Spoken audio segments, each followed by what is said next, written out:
और अब बात करते हैं मुंबई की। क्या मुंबई की बिल्डिंग सेफ है? ये सवाल इसलिए उठ रहे हैं क्योंकि आग ने मुंबई की एक बिल्डिंग में 6 लोगों की जान ले ली। कमला बिल्डिंग की 18वीं मंजिल में लगी आग से कोहराम मच गया। हालांकि वक्त रहते फायर ब्रिगेड ने मौके पर पहुंचकर आग पर काबू पा लिया।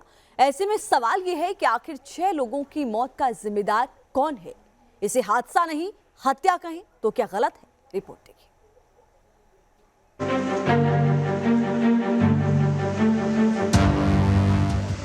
मुंबई की बिल्डिंग में मौत की आग।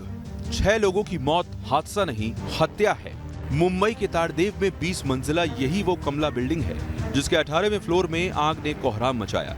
अचानक धुएं के गुबार ने बिल्डिंग के टॉप फ्लोर को घेर लिया।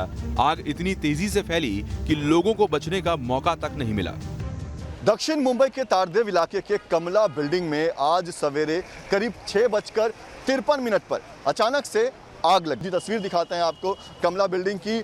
20 महले की ये एक रिहायशी बिल्डिंग है। दक्षिण मुंबई का ये इलाका है और इसी बिल्डिंग के 18वें फ्लोर पर आग लगी थी। शनिवार का दिन था। आमतौर पर शनिवार के दिन लोगों की छुट्टी होती है।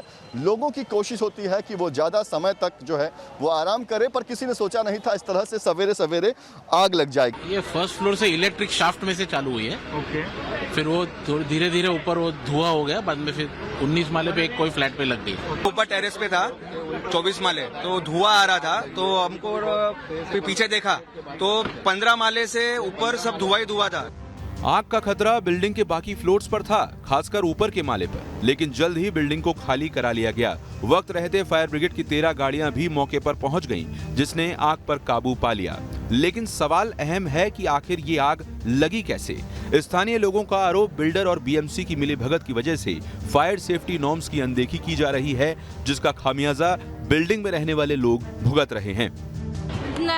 आवाज आई थी। हाँ, ब्लास्ट होने के बाद फिर आग लगी ऐसे? हाँ, लाइट सर्किट हुई थी। वही आवाज आई ना, तो फिर हम लोग नीचे भागे। आज भी फायर ब्रिगेड के जाने की कोई जगह नहीं है और कभी रहेगी नहीं। ये सारी घटना बिल्डर और महानगर पालिका की मिलीभगत से जो बिल्डिंग तैयार की गई, उसके कारण यहाँ जो टेनेंट की रिहेबिलिटेशन की बिल्डिंग थी उनको सफर करना पड़ रहा है। जानकारी के मुताबिक बिल्डिंग में फायर सिस्टम तो मौजूद था, लेकिन वो काम नहीं कर रहा था।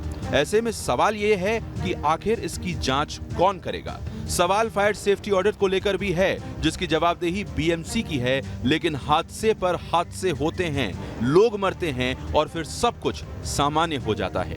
मैं जब ही गई 7:15 या 7:20 तक, तभी मुझे पता चला कि गाड़ियाँ आ गई थी फायर की, पुलिस यंत्रणा उधर तैनात थी, हमारी एम्बुलेंस भी उधर ये थी।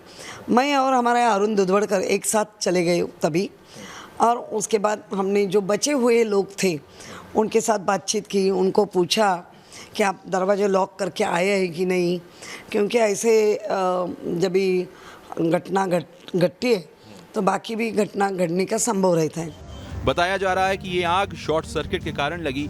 ये सच है कि हादसे बताकर नहीं होते, लेकिन अगर फायर सेफ्टी के इंतजाम पुख्ता हों तो ऐसे हादसों को रोका जा सकता है। ऐसे में देखना होगा कि इस हादसे के बाद भी बीएमसी की नींद खुलती है या नहीं। मुंबई से पंकज मिश्रा के साथ टीम न्यूज़ नेशन।